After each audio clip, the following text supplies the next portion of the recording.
মই যেতিয়া কন্টেন্ট বনাবলৈ আৰম্ভ কৰিছিলো মই কেতিয়াও ভবাই নাছিলো যে মই কাৰোবাক ঘৰ এখন বনাই দিব পাৰিম বুলি যেহেতু ঘৰ বনাই কমপ্লিট হৈ গ'ল সেইকাৰণে ঘৰৰ কাৰণে কিছুমান প্ৰয়োজনীয় বস্তু লৈ লৈছো আইতা আসল ব্লেংকেটৰ পৰা আদি কৰি টুচক গাৰু একোৱে নাছিল সেইকাৰণে নতুন এখন টুচক লৈ লৈছো ডাবল সাইজ ব্লেংকেট গাৰু এটা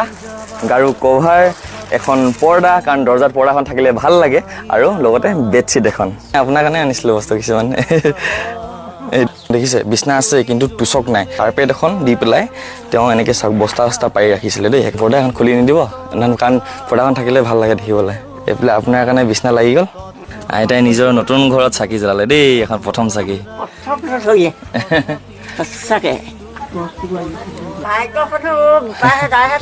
একদম মিলাই দিলে ঘৰ বনালে মানুহ আহিলে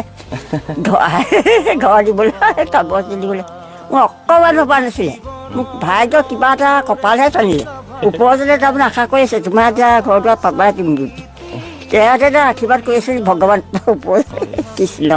বস্তুখিনি যে পালোঁ ঘৰটো বনোৱালোঁ নোৱাৰিলোঁ তোমালোকৰ আইচৰি ভাল দেই ভালে কুকৰলৈ খাই থক যেন কেতিয়াবা দুখ হ'ব কেতিয়াবা সুখ হ'ব সুন্দৰ হ'ব নাই ইউটিউবত গৈ পেলাই আপোনালোকে HOMOY চাৰ্চ কৰি পেলাই ছাবস্ক্ৰাইব কৰি ল'ব পাৰিব আৰু এনেকুৱা আল্টিমেট কাম চাবলৈ পাব ধন্যবাদ ভাল লাগিল লগ পাই আশীৰ্বাদ লৈ দিছোঁ আপোনাৰ ফালৰ পৰা নিজৰ কাৰণে নহয় চবৰ ফালৰ পৰা লৈ লৈছোঁ দেই